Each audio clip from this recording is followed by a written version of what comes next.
Assalamualaikum dan salam sejahtera. Kami dari kumpulan 8 yang terdiri daripada 5 orang ahli iaitu Penny Anak Bayang, Nur Farhanim Azlin binti Muhammad Zaki, Ros Anis Nabila binti Jamaluddin, Anis Azlin binti Hashim dan Nur Anis Nazira binti Khairi. Video yang kami akan tayangkan ini adalah berkaitan dengan integriti dalam penjawat awam. Integriti merujuk kepada kualiti unggul yang wujud secara keseluruhan dan padu kepada individu dan organisasi. Integriti berkait rapat dengan etika. Integriti juga merupakan perihal individu dan organisasi yang sempurna berteraskan nilai-nilai murni.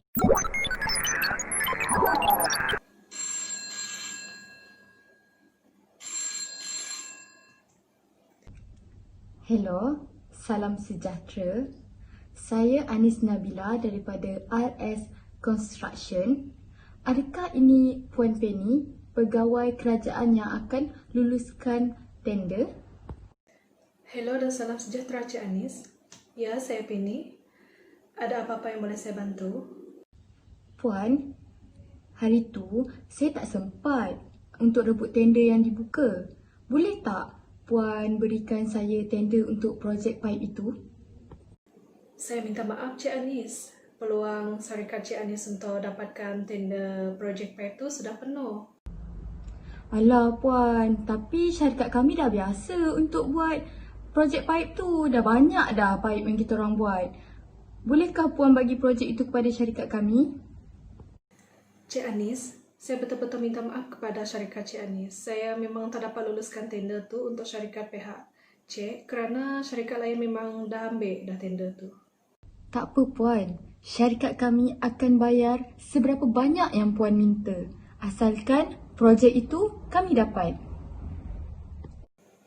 Ya Cik Anis, saya faham yang syarikat Cik Anis betul-betul nakkan tender tu. Tapi saya memang tak dapat tolong untuk luluskan tender tu. Dan saya tak berani nak terima tawaran yang Cik Anis tawarkan. Minta maaf ya. Tak cukup ke Puan? Saya akan tambah lagi kalau tak cukup. Janji projek itu kami dapat. Okey Puan? Bukan begitu Cik Anis. Tawaran yang Cik tawarkan tu bukan tak cukup. Tapi perbuatan tu adalah salah dalam etika saya sebagai penjawat awam. Dan itu melambangkan nilai integriti saya sekiranya saya melanggar perbuatan tersebut. Okey macam ni Puan. Puan jangan takut. Puan hanya berikan nombor akaun bank Puan kepada saya. Kejap lagi Puan boleh WhatsApp saya terus untuk bagi nombor akaun. Dan hanya letakkan nama syarikat kami sebagai pemenang tender. Saya betul-betul minta maaf ya Cik Anis. Saya memang tak dapat terima semua tawaran yang Cik Anis tawarkan tu. Tambahan pula, perbuatan yang Cik Anis lakukan ni adalah salah satu rasuah. Dan saya pada masa sekarang pun tak memerlukan duit. Puan, sekarang ni semua pakai duit. Macam-macam tau Puan boleh beli guna duit. Puan tak nak ke duit banyak? Boleh beli macam-macam tau. Handphone baru, jam baru. Macam-macam lah. Puan tak nak je. Ya, saya tahu Cik Anis, duit penting pada masa sekarang. Tetapi itu tidak menjamin nilai amanah dalam diri seseorang individu. Dan saya tak berani nak bersekongkol dengan Cik Anis untuk melakukan rasuah. Saya betul-betul minta maaf ya Cik Anis. Kalau tak ada apa-apa yang penting lagi, saya nak letak telefon dulu. Terima kasih Cik Anis.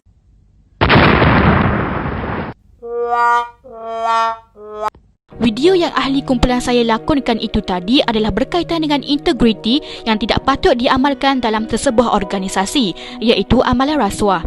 Sebagai seorang kaki tangan awam, kita tidak boleh memberi dan menerima rasuah kerana perbuatan ini akan menyukarkan sesebuah organisasi untuk mencapai sesebuah matlamat yang telah ditetapkan dan akan mencemarkan nama sesebuah organisasi tersebut.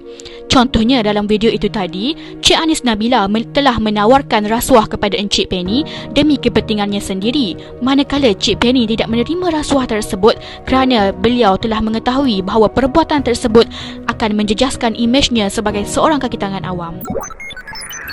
Alamak, pengarah syarikat dah minta projek report hari tu. Tak siap lagi. Macam mana ni? Dah lambat nak buat ni. Kita minta dekat Cik Penny lah kan?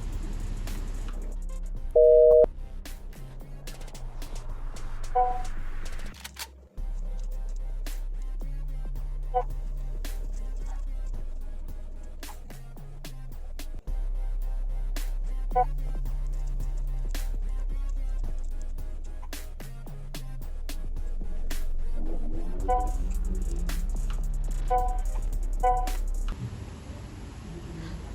Cik Penny bagilah projek report dia. Oh, senang kerja macam ni. Boleh ambil je. Oh, sudah siap semua. Senanglah kerja. Dah lambat lah ni nak siapkan. Tak apa, kita tukar je nama saya sendirilah. Terus Anis Nabila. Okey. Boleh terus hantar. Lega, senang kerja.